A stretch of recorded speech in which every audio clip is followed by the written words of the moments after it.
はいどうも、ポチです。とにかく男尊女卑の考え方が根強く残っている全員家。しかし、まさかここまで腐りきっているとは思ってもいませんでした。ということで本日も148話の考察を行っていこうと思います。本動画は最新話までのネタバレを含みますのでご注意ください。また本日も21時から YouTube ライブを行いますので、お時間がある方はぜひ覗いてみてください。それでは早速やっていきましょう。レッツ領域展開。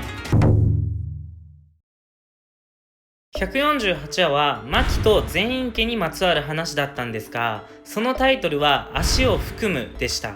おそらくこれはことわざの足を含む狩りから来ていると思うんですが、これには物事を行う時の準備が完全なことという意味があります。どうやら狩りという鳥が海を渡る時に海上で羽を休めるために枯れた足を口にくわえるため、このことわざが生まれたみたいです。当主になった伏黒を殺害するためにマキとマイの殺害を含め様々な策を練っていた全員家。まさに今回は足を含む狩りではなく足を含む全員家だったんじゃないでしょうか。死滅回遊へ向かう虎杖たちと別れ、呪具の回収へ向かうために別行動をとっていたマキ。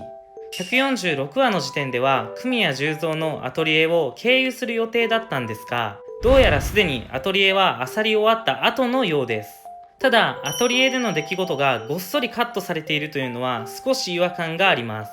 というのも組谷重蔵は作中唯一の呪具を作れるキャラであり、おそらくそのアトリエに強力な呪具が眠っていたのは間違いありません。なのでもしかしたらマキはアトリエで重要な何かと接触しており、それが今後回想という形で深掘りされる可能性もあるかもしれません。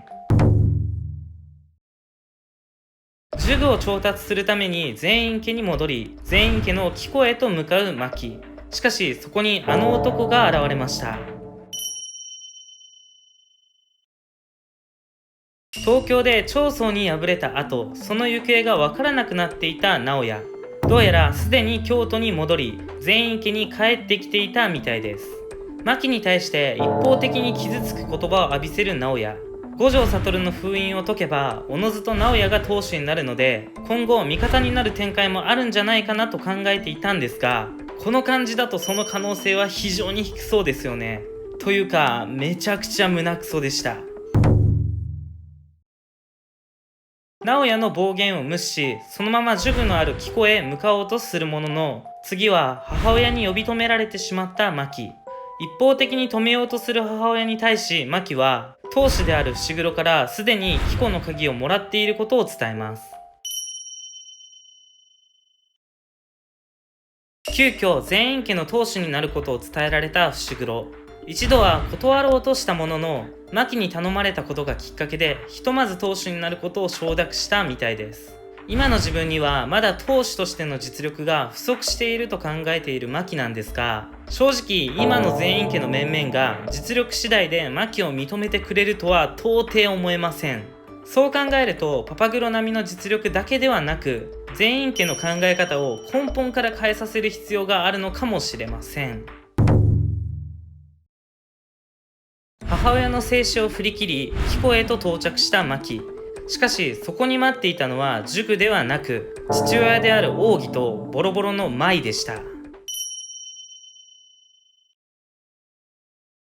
伏黒が全員家の財産を全て相続するという内容に納得がいっていなかった奥義と仁一。そこで2人は五条悟の封印を解こうとしているという理由で、牧と舞もろとも伏黒を殺害する計画を立てていました。あくまで謀反者として殺害するため、より信憑性を上げる餌として巻き込まれてしまった牧と舞。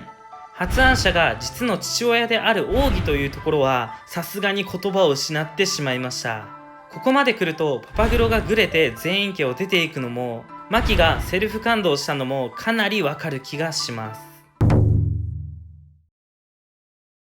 居合に転用した落下の錠を使いマキに攻撃を仕掛ける奥義。マキは組谷重蔵のアトリエで手に入れた呪具龍骨で迎え撃ちます。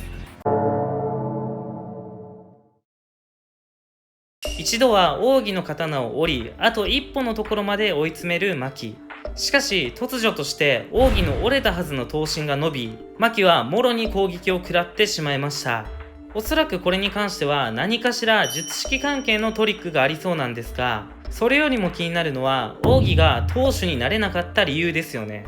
子供が出来損ないのせいで自分が当主になれなかったというのは、正直親としては絶対に言ってはいけないセリフだと思います。もし何かしらの理由があったわけではなく、ただただ自分の実力不足を子供のせいにしているんだとしたら、奥義は相当なクズ人間だなとどうしても思わずにはいられません。あと一歩のところで奥義に敗北してしまった牧。一体今後牧と舞はどうなってしまうんでしょうか。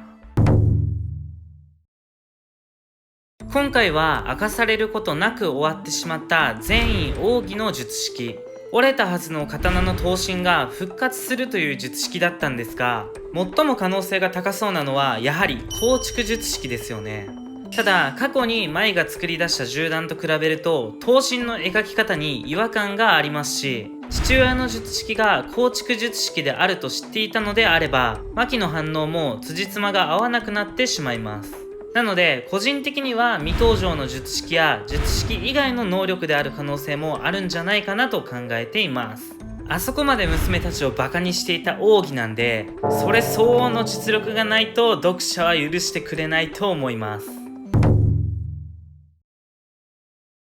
全員家の腐り具合が大いに分かった148話。やはり何よりも気になるのは牧と舞の安否なんですが、個人的にこの状況を打破するためには増援もしくは牧の覚醒のどちらかしかないと考えています。ただ現在死滅回遊閉店に向けて分担して動いているため、とても増援が来るとは思えませんし、次号のジャンプの告知で牧の取る行動はと書かれていたことから、牧自身の行動によって決着がつく可能性が非常に高いと考えられます。なので牧が奥義に追い詰められる、何かがトリガーとなって牧が覚醒する、